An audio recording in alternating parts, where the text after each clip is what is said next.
this is the job that I've got this week. We're doing another polished colour blend on this one. So we've got the panelling in the middle, this side of the wall to do, and then I don't think you'll be able to see it from there, that side of the wall to do as well. So we're doing them in like a light colour, blending in colours that we've got from the wood. So at the minute I've got a one base coat on. I'm just about to put the second base coat on now. This is dry, and then tomorrow I'll come back, sand it all down, and it'll be nice and flat for us to get the polish on. So I'll just show you all the sheeting up that we've done. So sheet up the floor, the skirtings, and then we've got the normal tape,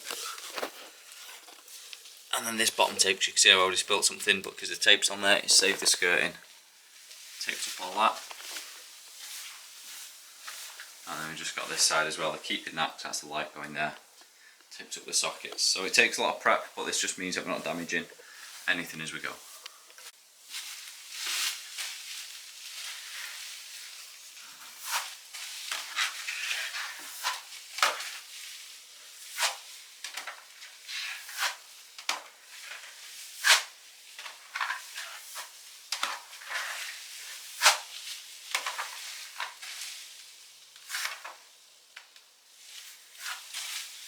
So this is it for day one now. This has got two coats in it, so you can see the darker patches where it's drying, so I need to wait for this to fully dry out, and then we can sand it down fully. So you can see there's these bits, because there's no background suction, we can't mess around with it too much, it just keeps dragging, so we need to wait for this to fully dry, sand it, and then once we've got a base layer of the polished plaster on, the second coat, we can manipulate a bit more and get a smoother finish. So this coat goes on a little bit rough and just gets sanded down. So I'm just going to tidy up, take all my tools out the way, and then be back on the way home.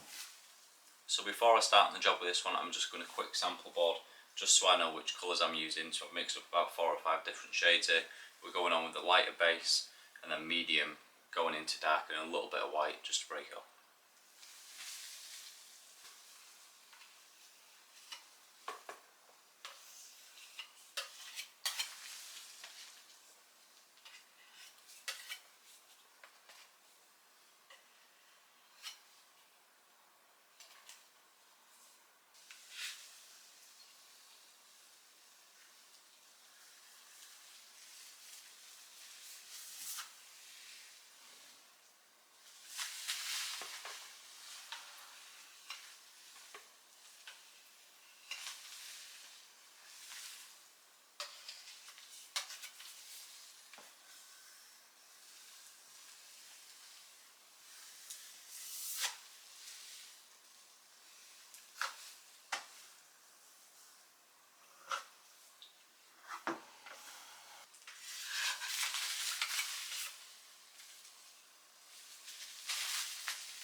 So I've just finished getting the first base coat on, and usually with polished plaster we sort of do a neutral colour on the background, no colour blends, and then only do the colour blend on the top. Whereas for this design, because we want a lot of different shades of brown coming through it, on the base coat I do a colour blend, and then on the top coat I do another colour blend, just to sort of give a bit of pattern and depth.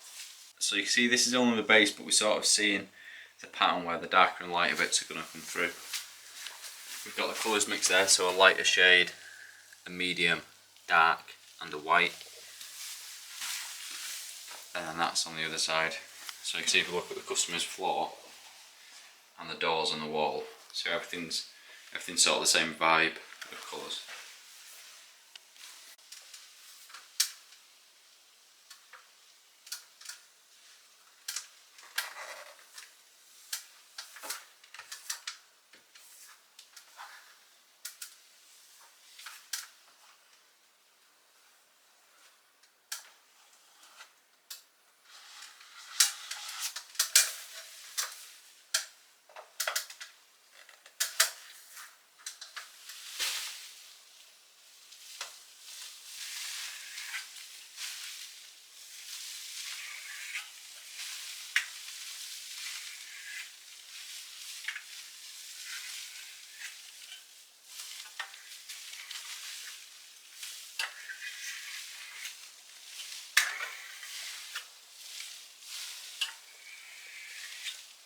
So I'm just finishing burnishing this up now. I've put the third coat on, and we get a lot of questions on what burnishing is. So this is a burnishing trowel.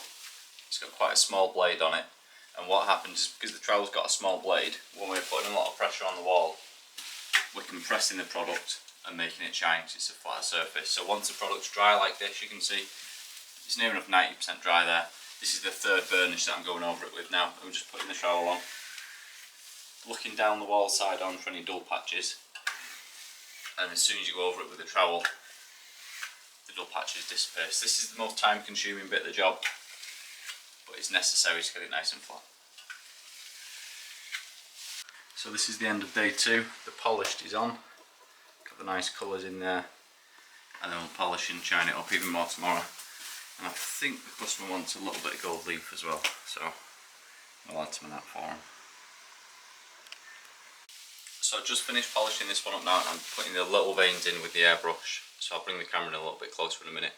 We've got like a dark brown colour that's just going to highlight the veins, especially all these white bits, and just make it look a little bit more like realistic marble.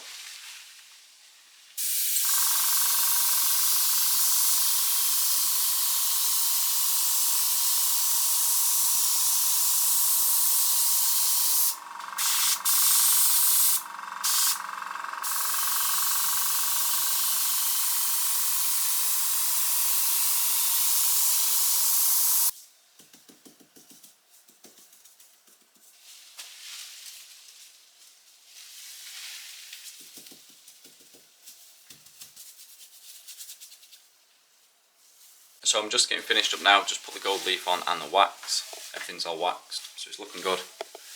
Just getting ready to tidy everything up so we've got all that mess. But it matches nice now, took that off the middle bit. You can see we've got a really decent shine on there. So it's been quite a nice one this. I'm just going to tidy up now and then get some final pictures and videos.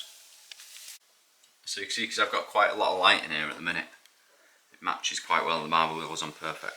But what people don't understand about Venetian plaster is from this angle, it looks perfect like a mirror, but if we go close up, might be able to catch it, might not. See, there's dull bits there. So you do get dull little bits in it. There's another dull bit there. You see it reflecting the light. Another bit there. So it's not perfectly flat. I know when I bring the camera further away it looks perfectly flat, but people get a little bit confused that it's tile flat, which it isn't. So it is shiny, but it's applied by hand. So you do always get these little bits where it's not so flat, and that's completely normal. That's all part of the design and the process. And even though these designs are similar, so if you look at that one, we've got marble in and gold leaf. They're not exact. I've purposely not done them exact because I want it to look like two hand-picked sort of natural bits of marble. So they look similar, but not the same. So this is the Flex polisher that Flex gave me. This is the best polisher I've ever had. The battery life on it is mint, and the sort of performance that you get off it, it doesn't jiggle around, it doesn't vibrate, so you can polish all day long and it doesn't hurt your hand. This one is by far the best polisher that I've ever used, and it works perfect for these sort of designs.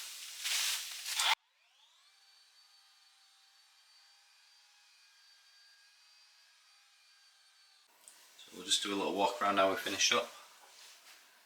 That's that side. Obviously I've got more light on it than you would do, just so we can see the pattern.